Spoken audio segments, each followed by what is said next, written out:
이제는 소야가 된 국민의힘 이야기로 좀 넘어가 볼 텐데요.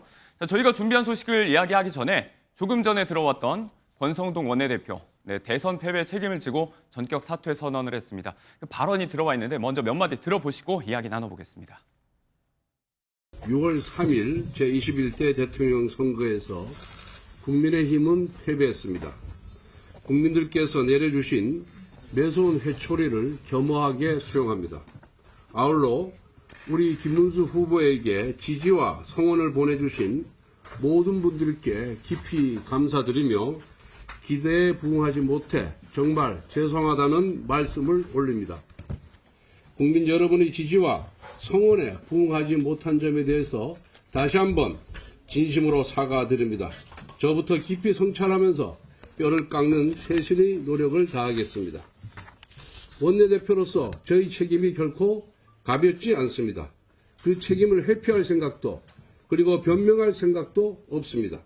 보수의 재건을 위해 백지에서 새롭게 논의해야 합니다. 저부터 원내대표직을 내려놓겠습니다. 우선 이제 대선에 패배한 김문수 전 후보가 어제 선대위 회단식에서 뭔가 당내 쪽으로 좀 명확하게 화살을 돌리는 것 같은 그런 이야기를 했어서 책임을 지고 지도부가 좀 거취 표명을 하지 않을까 이런 걸 여쭤보려고 했는데 일단 오늘 전격 사퇴를 했습니다. 그렇죠. 결과적으로는 저희가 대선에 대한 책임을 져야 되는 부분들이 있기 때문에 지도부의 총사퇴라든지 이런 것들은 계속 이야기가 나왔던 것이 사실입니다. 네. 어제는 이야기가 나오지 않았습니다만 오늘 결과적으로는 권성동 원내대표가 책임을 지고 사퇴 의사표시를 했는데 개인적으로는 이게 사퇴 의사표시를 했습니다만 바로 사퇴로 이어질지는 약간 의문입니다. 네. 오늘 의원총회가 있거든요. 그러면 의원총회 안에서 이 사퇴 의사를 받아들일 것인지에 대해서 아마 갑론을박이 있지 않을까라고 생각을 해요. 이를테면 이제 사표 수리가 돼야 된다는 거군요. 그렇죠. 과거에도 원내대표 같은 경우에는 사직하겠다고 사직의 의사를 밝혔을 때도 하지만 의원들께서 아닙니다. 조금 더 해주십시오라고 만류하는 모습들이 있었어요.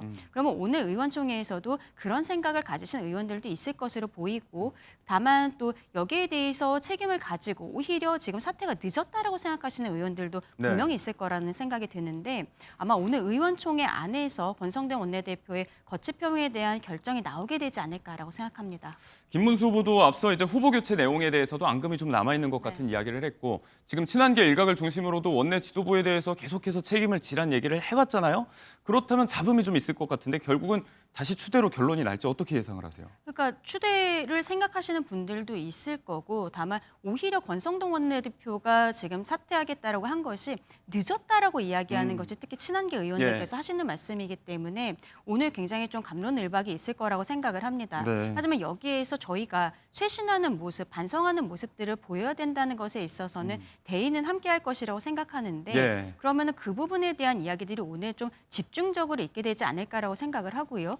김문수 후보가 어제 이야기를 했었던 부분들, 후보 교체 과정이라든지 그때 이미 권영세 비대위원장과 이양수 사무총장은 사퇴를 했습니다. 그때 그리고 당시에는 김문수 후보가 당무 선권을 가지고 있었어요. 당무 선권을 갖고 있는 상황에서 원내대표는 함께 가겠다. 유임 결정을 했죠. 공동선대위원장으로서 임명하는 절차들도 있었기 때문에 그때는 어쨌든 대통합의 부분들이 필요했던 것이고 이제는 선거가 끝났기 때문에 어떤 책임에 대한 것들은 정확하게 해야 되지 않는가 이런 것이 김문수 후보와 그리고 지금 당 지도부 그리고 당원들께서도 같은 생각하시지 않을까라고 생각합니다. 네, 만시지탄일 수도 있겠다라는 말씀. 하지만 시기상으로 지금이라도 이뤄져야 될 논의라는 말씀인데, 의뢰 선거에 지고 나면 우리에게 익숙한 모습들 있잖아요. 후보자도 그렇고 지도부가 책임지고 사퇴하고 당 재편하고 이런 게 빠르게 이루어지게 그간의 여의도 문법이라고 할 수 있는데 어제 하루가 멀다 하고 계속 원내대표 사퇴해야 되는 거 아니냐 이런 얘기가 계속 나왔다가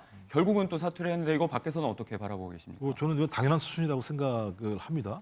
왜냐하면 특히 권성동 원내대표 같은 경우는 국힘 내부에서도 좀 표적이 됐던 측면들이 있었던 게 뭐냐면 김문수 후보를 한덕수 전 총리로 교체하는 과정에서 상식적으로 이해할 수 없는 일들이 벌어졌었거든요. 새벽에 후보가 교체되는 일들이 벌어졌었기 때문에 그 이후에 여기에 대해서 모든 책임을 지고 권영세 비대위원장이 그만둔 상황이었었고 말씀하신 것처럼 선거 중이기 때문에 이 문제와 관련해서 모든 지도부들을 갖다가 사퇴를 지키게 되면 당이 제대로 굴러갈 수 없다라고 하는 판단 때문에 있었던 거고 또 지금도 마찬가지입니다만 엄청난 패배를 당했었고 또 지금 김재원 전 비서실장 말에 의하면 국민의힘이 패배한 가장 중요한 이유 중에 하나가 후보를 교체하는 과정에서의 상당히 안 좋은 모습들이 그런 요인이었다고 얘기를 했는데, 그렇다면 그것을 가장 중요하게 추진했던 사람이 누구였습니까? 권성동 원내대표였기 때문에 권성동 원내대표가 본인 스스로 사퇴하지 않는다는 것, 그리고 네. 만약에 오늘 의원총회가 있더라도 거기서 만약에 유임을 결정하게 된다면 저는 국민의힘은 상당히 큰 내용에 빠질 수밖에 없을 거라는 생각이 들고,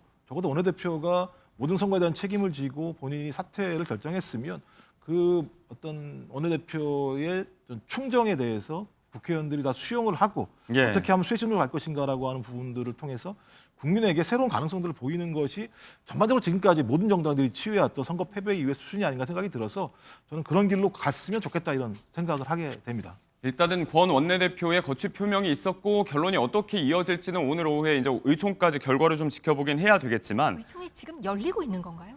비공개로 열리고 있는 것 같긴 그건 합니다만. 지금은 모르겠습니다. 네, 확인을 해보고요. 결과를 좀 저희가 지켜보긴 해야겠지만 어제 이 부분을 두고도 시나리오를 막 펼치더라고요. 이제 원내대표가 유임되면 비대위 체제가 계속 유지되는 건가? 아니면 이제 또 전당대회로 가서 또 당대표 선출하게 되는데, 그렇다면 이제 김문수 후보의 어제 이야기들, 네.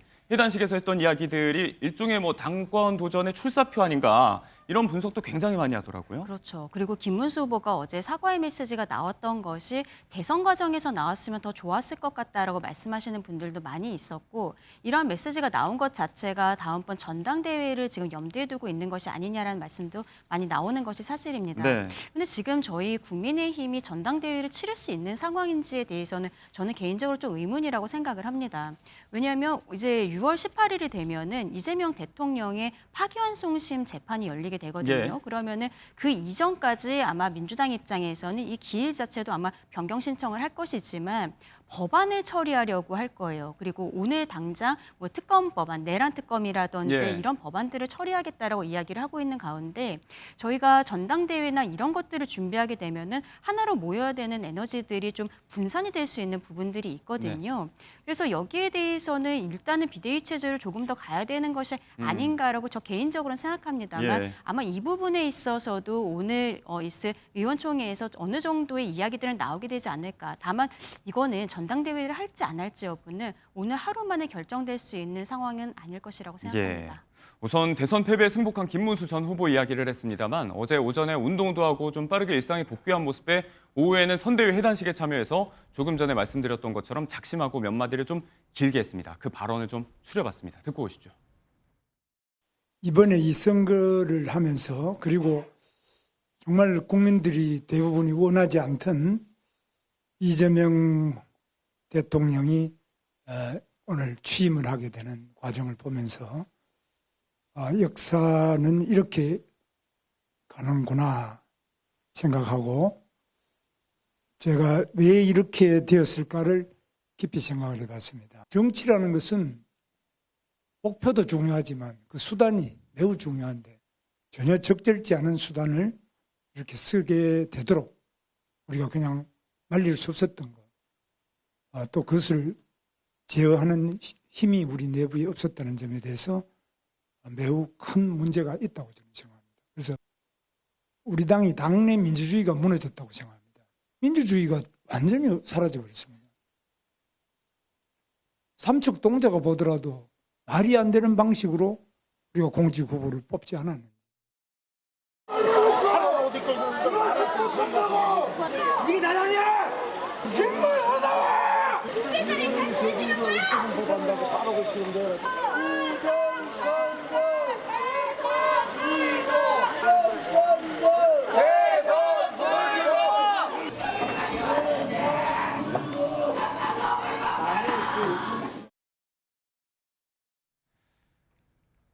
네, 김 전 후보의 승복 선언이 있던 순간에 밖에서 작은 소요도 하나 이렇게 일어났습니다. 일각에서 제기됐던 부정선거 논란에 대해서 강성 지지자들이 굴복해야 된다, 승복하지 마라. 이 부분에 대해서 뭐 후보자에 대해서 좀 거친 발언도 내놓기도 했고요. 이런 이야기들이 계속 이어지는 게 당내 상황에서 조금 부담이 될 것 같기도 하고요.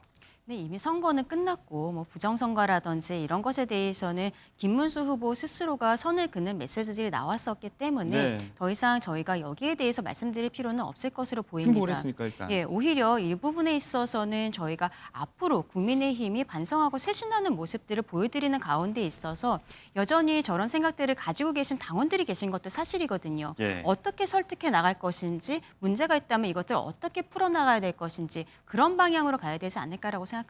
네. 대선 패배 이후에 책임을 누가 져야 하는가. 일단 권성동 원내대표는 사퇴 의사를 밝혔지만 당 쇄신과 개편의 목소리 큰 틀에서 좀 이루어지고 있습니다. 그 과정에서 다시 한번 또 당내 내용과 파장도 예상이 되고 있는 상황인데 그 신호탄을 친한계가 아니고 한기호 의원 측에서 먼저 좀 터뜨렸어요. 어제 많이 보도가 됐는데 한 의원이 일각에서 나온 당대표를 얼른 김문수 후보로 옹립해야 한다. 이런 내용을 의원 단체방에 올리면서 파장이 좀 생겼어요. 그렇죠. 뭐 전당대회를 염두에 두고서 하신 말씀으로 보이는데 지금은 어쨌든 대선 패배에 대해서 조금 더 우리가 반성하는 모습들을 보여드려야 되는데 이러한 이야기, 갑작스럽게 대선 후보를 이제는 당대표로 해야 되는 것이 아니냐라고 이야기를 할 때는 네. 물론 김문수 후보가 끝까지 열심히 해주시긴 했습니다만 본인이 조금 더 중도 확장적인 모습을 보여주지 못했던 부분들 이런 것에 있어서 불만을 갖고 계신 의원들도 분명히 있을 것이라고 생각을 하거든요. 예. 그러니까 지금 이러한 이야기를 하는 것은 시기상으로도 메시지상으로도 지금은 부적절하지 않은가라는 생각이 듭니다. 분열보다는 이제 통합을 통한 쇄신이 필요하다. 이 부분에 대해서는 당내 이견이 없지 않을까 싶은데 권성동 원내대표는 자꾸 내용 일어나고 이게 또 개파 싸움 이런 식으로 읽히고 하니까 이런 부분은 자꾸 우리가 민주당 보고 배워야 된다 이런 이야기도 하더라고요. 제가 볼 때는 뭐 민주당이 그렇다 아니다 이런 얘기를 떠나서 저는 예. 국민의힘 스스로가 자강을 할 수 있는 내용들이 나와야 된다는 생각이 들거든요. 그래서 일단 전 기본적으로 3가지 정도의 대국민 사과 반성이 있었다는 생각이 들어요. 그러니까 저는 6월 2일 날 적어도 김문수 후보가 내란 문제와 내란 우두머리 혐의로 재판받고 있는 윤석열 전 대통령과의 관계를 절연하겠다고 하는 입장들을 분명히 밝혔어야 된다고 생각을 합니다. 예. 전 지금도 마찬가지라는 생각이 들고요. 두 번째는 당내에서 벌어졌던 아까 말씀드렸던 후보를 바꿔치기 하려고 했던 반민주적인 정당의 민주성을 반하는 행위에 대해서도 저는 제가 볼 때 누군가는 책임을 지고 반성을 해야 한다는 생각이 들고요. 예. 또 하나 아까 나왔던 부정선거는 없습니다. 대한민국에. 이건 예를 들면 헌법재판소도 확인했고 대법원도 확인해줬고 예. 그다음에 선관위도 확인해준 측면이 있기 때문에 이 부분에 대해서 없다고 이렇게 얘기를 하시면서 좀 우리가 적어도 선거 문제든 아니면 정당 간의 갈등이든 문제가 어떤 상당히 큰 문제나 음모가 있을 것처럼 얘기되는 방식을 네. 통해서 서로 격화되게 싸움을 할 수 있는 것들을 정당 스스로 막아주려고 하는 노력이 필요하거든요. 그래서 이 정도의 과정들을 좀 국민의힘이 해줬으면 좋겠다는 생각이 들고 또 민주당도 마찬가지입니다만 의석수가 꽤 많이 있긴 합니다만 네. 언제든 같이 얘기하자, 토론하자. 서로 차이가 있다면 그 차이들을 충분히 협의를 해서 무슨 일단 통과시키고 보자라는 발상보다는 국민적인 합의와 수기 과정을 통해서 국민이 납득할 만한 과정으로 가자라고 하는 서로가 조금씩은 좀 한 발 양보하는 과정을 통해서 국민들에게 정당 정치가 신뢰감을 줄 수 있다라고 하는 측면들에 대한 어떤 하나의 어떤 큰 좀 경험들을 앞으로 좀 만들어갔으면 좋겠다 이런 말씀 드리고 싶습니다. 네, 앞선 후보 교체 내용에서부터 뭐 대선 패배 책임을 지고 권성동 원내대표가 사퇴 선언을 했는데 여러모로 대선 이후에 시끌시끌해지고 뜨거워지는 국민의힘 내부의 상황도 전해드렸습니다. 저희가 의총 이후의 결과도 좀 짚어보도록 하겠습니다.